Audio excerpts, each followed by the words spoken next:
Hey, and welcome back to the podcast. We are here with Josh Greenbaum from CFOMinded.com. He's also the author of Numbers Scare Me and Other Excuses, a business owner's guide to lead like a CFO. And Josh is an advisory CFO. He's an author, and he is all about educating business owners on taking financial control so that way you can lead with confidence and purpose. Josh, glad to be talking to you.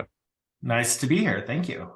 Yeah. And so this whole idea of like getting your numbers and your accounting and your business in order, it's one of those things where people dread it, people hate it, people avoid it. It's boring and scary at the same time. So how do you fit into that equation? What problem do you solve, and how can you help us today? Well, there's an ultimate irony in everything that you just said, and everything you said is completely true, except that everybody goes into business to make money. And I always find it funny that they're scared off by numbers. And I play that role of educating an advisor so that they have a healthy grasp on their numbers so that they can make the profit that they want, sell the business, eventually accomplish all those goals that they really hope for when they got into a business originally. I like that. And it's like, it makes me think of all those times when I dreaded, doing my taxes or figuring out my profit and loss statement, things like that. I always thought, well, what's on the other end of that? Making money, freedom, delegating, Yes. being able to get more of my time back. So there's like some sort of that delayed gratification idea of that. Well, if you want to be stuck in the kind of employee mindset, the average person who just sort of struggles and only looks 1 month ahead, then avoiding the accounting is great. But if you want to be the kind of person where either you're an entrepreneur, business owner, and you're forward thinking and you're actually planning for the future, and this is the kind of thing that you need to be tapping into. And so Josh, like I came up during kind of the information product era, where a lot of it was like, you slap up a website and run a webinar and send some emails and it all works out. And then since my time, so to speak, a lot of these e-commerce brands came up, and these e-commerce entrepreneurs, they're all about like fast pace, knowing their numbers, their margin, even on like a daily basis. And so that's been really interesting to see these people that are like super duper numbers and accounting minded, and they can accomplish so much, and they can kind of like take calculated risks and do all these amazing things. And so what do you have like along those lines? What sort of like stories to share with us, or what do you want to tell us about like what's possible or what we should keep in mind? Well, to speak into that business model specifically, there's something about knowing your numbers that is so tangential to the things that we think about. You mentioned taxes, there's the financial statements and all those quote unquote scary things. The other piece of knowing your numbers is knowing conversion of advertising dollars. How much am I going to spend on Facebook and Google ads? What is that going to convert into users, into revenue? And I think with that demographic in particular, that's a very dialed in aspect of knowing your numbers. And it has a very specific financial ramification to it. So when I'm talking to any business owner within any industry, it is all about understanding those core elements of how do they look at the business? What drives their business? Where can it be efficient? Where can we cut out fat? And thinking about all those processes, because all aligned with numbers are business processes and business practices and things like that. And to get very clear on, do I need to do, let's say in a retail business, do I need to do fulfillment myself? Should I have a warehouse where I just pay them a percentage of every dollar that comes in? If you have variable times during the year, maybe you want to cut that overhead during the low points and have that efficiency so that when it comes to the high times, you're just maximizing how you operate. So there's a lot of components that are very tangential to accounting. And that's what becomes important with a CFO. A CFO will help think about the business, lead with thoughts about a business, and bring it back to the numbers. And I like that a lot. And it seems like from your answer there that it means that knowing your numbers means it opens up the possibilities. And the possibilities including, what if I didn't have to be so emotional about my business? What if my business didn't stress me out or, make me depressed or something like that? If I knew my numbers, that could remove the emotions. And then that could lead me to some other possibilities, such as you said, like better delegating, or even like seasonal delegating, or kind of splitting the difference, or just trying new things, right? Because Right. I think that maybe some solopreneurs or business owners out there feel like they're doing everything, and maybe they need to offload some of that, but it does not have to be all or nothing. And sort of along those lines, you mentioned this idea of a CFO, and I know that you can sometimes talk about fractional CFOs. So just to get us back on kindergarten level, what's a Yeah. CFO in like a business entrepreneur context, and what's a fractional CFO? Sure. So it's very much one and the same. I would say, to answer your questions in reverse order, a business that has a full-time CFO versus that fractional CFO, it's a very similar deliverable. The difference being that the fractional CFO is really allowing a small business owner to tap in to that brain that a big business gets. And so the reason for it, and getting to your first question a little bit, is for each business owner, entrepreneur, you have different goals. And what becomes important is understanding, do you have the goal to create that business that's doing e-commerce or educational platform, and it's a little more set it and forget it kind of a business? Cool. Maybe we're going to talk about how do you pour gasoline on the fire and scale that up. Maybe you have the entrepreneur wearing 1,000 hats who's tired and wants to spend time with their family. Let's talk about how to create space in the budget for an operator, and let's get you out of the business a little bit. Or maybe someone wants to sell the business. So there's all these different objectives. And without a CFO, if you're just getting a basic bookkeeper who's helping just maybe drive a budget, and next year is going to be the same as last year, whatever, you're not really addressing those goals of the business and the business owner. So that's the level of expertise that you get with a CFO. And you get that brain at the table throughout decision making. And I can definitely see the value of having that extra brain, because when I talk to my accountant like once a year, and sometimes when I talk to CPAs, they say things like, you can talk to your CPA throughout the year, and they even like that if you talk to them early on, and you can set things up ahead of time tax wise, instead of just coming to them 2 weeks before and doing all these things at the last minute. And so this idea of tapping in to a number person's brain, like a fractional CFO's brain, it's really cool, because every now and then when you see some of these entrepreneurs release like these income reports, right, and you kind of just like jump in and you see like, okay, like what does money come in for, and what do they spend it on? And it's kind of cool when you see some of these businesses that maybe they're making like 100 grand, 200 grand a month, and they're only taking out like 5,000 or 10,000. And I maybe like 7 years ago, I came across that idea, and I was like, oh, you mean you can have a business and it's like this beast, and you keep money in it and it kind of runs on its own. And as far as your own lifestyle, you just take out a little tiny bit to live off of, which was counter to say maybe like sort of these cowboys who just said, make all this money and pull it all out, and go into debt and all this crazy stuff. So, so along those lines, like, do you see business owners like making a really common mistake? Because there's something you just see all the time that drives you crazy, and you say, if only you thought differently, you could avoid these problems. Anything come to mind? 100%. 100%. There's one core problem that I see all the time, and it's I'm not big enough for a CFO. And that to me is the biggest mistake anyone can make. And the reason is you can tap into somebody. Maybe you're going to spend $500, $1,000. Maybe you can even pick their brain for free.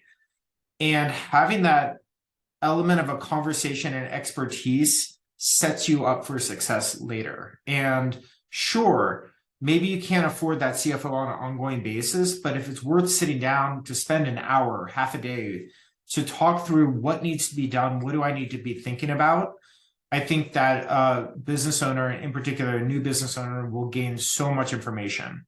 The other piece that's very important, which is piggybacking what you just mentioned, is understanding that there's different quote unquote accountants out there, and that they all bring a different expertise. CPAs are great with compliance. They're great with tax law, whereas CFO is great with strategy and analysis and forward-looking ideas. So you have to be mindful of that when you're thinking about who you're talking to and understanding the answers you're going to get in response.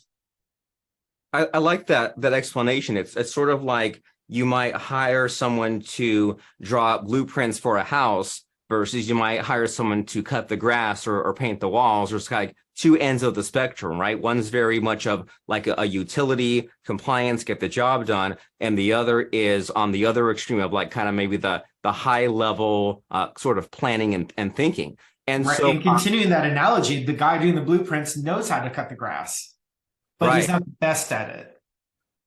Yeah. And so, many times we need to have the numbers dialed in for a number of reasons, right? To have a business that is not such a roller coaster, or to Yep. get our life and get our time back. And so I know from your bio that you've consulted many times about exiting a business, which is yet another purpose from getting your numbers dialed in. And so can you talk a little bit about that? About just, do you have any fun stories about someone where they exited the business because the numbers were nice and tidy?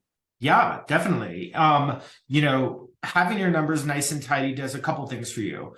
And most importantly, it helps you negotiate. It helps you to walk into those conversations knowing exactly where your revenue is, exactly where your expenses are, and also for all of us solo entrepreneurs, knowing what expenses you've probably inflated to save on taxes, and understanding that through that clarity and dialed in numbers, you know what is actually driving the business.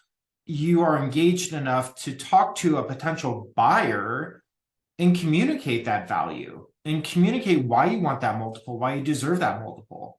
And you asked about a story. I think the greatest story that I saw is a business owner who let go of the idea of a multiple and focused purely on the value. He knew the dollar amount that he wanted, and he didn't care what multiple they were going to put on it. That was irrelevant to the conversation. And what he and I got to do, business owner and myself representing him, was we get to play, proverbial good cop, bad cop. And he wants the number. I know he wants the number, but we got to figure out how to make it work. And so that clarity on numbers, communication, strategy from the get-go is what will help setting one up for success with an exit.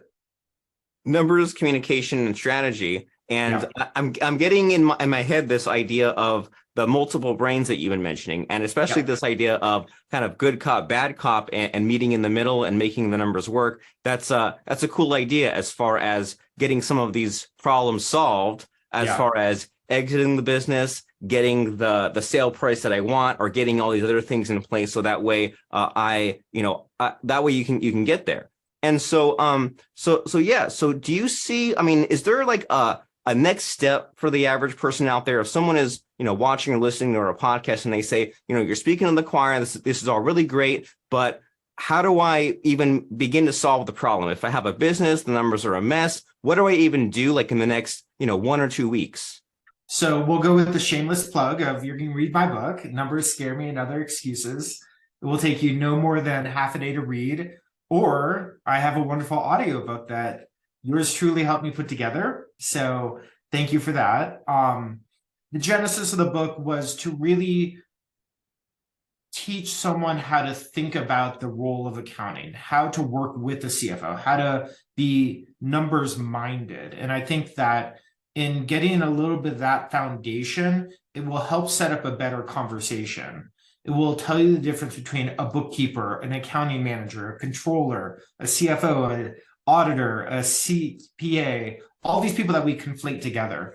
So I think finding a little education there and just taking that humble approach to ask questions, I think it's important when I'm talking to a new client to understand their expectations. Why did you come to me? What are you not getting? What do you feel like you're missing? So to think about those types of questions and where the gaps are in your business, or the gaps are in your understanding or in the reporting, and where you want to level up, I think going through those thoughts and entering a conversation with multiple CFOs, see which hat fits best. And that's really a great starting point. I like your analogy there of the gaps, and there's also, there's many people that are at different levels of awareness. as far as like they don't even know what they don't know. And then there's also the fear of looking silly or stupid. And so Yes. that's why you're here for, right? That's why someone can listen to a podcast like this, or they can read a book like yours to get a little bit educated and get somewhat of the confidence to never mind the answers, just know that they're asking the right questions and take those sort of preemptive steps. That way they can be on track to a business that runs itself, maybe not completely, but a little more, or the accounting is a little smoother, maybe not 100%, but slowly getting there. And they just don't have to be so dang fearful, scared, stressed out, depressed, and all those negative emotions. Maybe they can be excited about seeing those reports, seeing those numbers. And you mentioned early in our conversation about, I think, like having goals and having KPIs and things like that. So imagine if it was simplified enough to be reduced to just seeing a number and saying, we want to get this visitor value up, or this conversion rate up, or just like targeting a number instead of just dealing with the overloaded whirlpool mess of saying, I'm so stressed out about my taxes every single year. Instead, you're looking forward to seeing what's happening there. And so we mentioned your book. And so how does someone find you as far as like your website and your company and contacting you? Sure. So my website is cfominded.com, and I have a form on there that you can reach out to me. Happy to have an intro call with anybody, even if it's just your first conversation with the CFO and you just want to get a flavor for what it's all about. Please feel free to reach out. So that's the best way to reach me there. You can get my book there. My book is available at numbersscareme.com. And yeah, excited to help those ambitious entrepreneurs out there. Well, I'm excited for you, Josh, and also simultaneously excited for those ambitious entrepreneurs that are about to contact you. So CFOminded.com, and then you said numbersscareme.com? Correct. Well, wonderful. And so, I like to wrap up these sort of podcast interviews with like something really profound, like a really big, helpful lesson. And, we all have those. We all think about like, what would I have done differently if I had gotten some advice 10 years ago, 20 years ago? So does anything come to your mind as far as that goes, Josh? Like, do you wish there was something someone told you like 20 years ago that would have just changed everything? Without a doubt. I think it's the number one mistake that all new entrepreneurs make, and especially solo entrepreneurs. This concept of if I want to make $120,000 a year, people go back to the simple math of I need to make $10,000 a month. The ultimate flaw within that equation is you left your business with zero. And if a client is late in paying, you have no foundation, no safety net. A healthy margin in a service business is 50%. So if you want to make $120,000, you need to price yourself at $240,000. That's going to allow for you to buy a computer, get business insurance, all these things that you weren't planning on taking out of your 120. So be mindful that for you to take out of the business what you want requires you to have a healthy top line and a healthy bottom line. That's more than just you. I love that. And that took me so many years to understand that your business is sort of like almost another you, right? It's almost another person in your business with unexpected and expected expenses. And you can't just keep it all to yourself. And I remember that specifically from your book, where that kind of common sense advice of like more or less, if you have this nut every month, get your business to double that. So that way you have those healthy safety margins. Fantastic. Very nice advice to get us on track and on our way. Numbersscareme.com and CFOminded.com. Josh Greenbaum, super great talking to you. Thanks for having me. I appreciate it.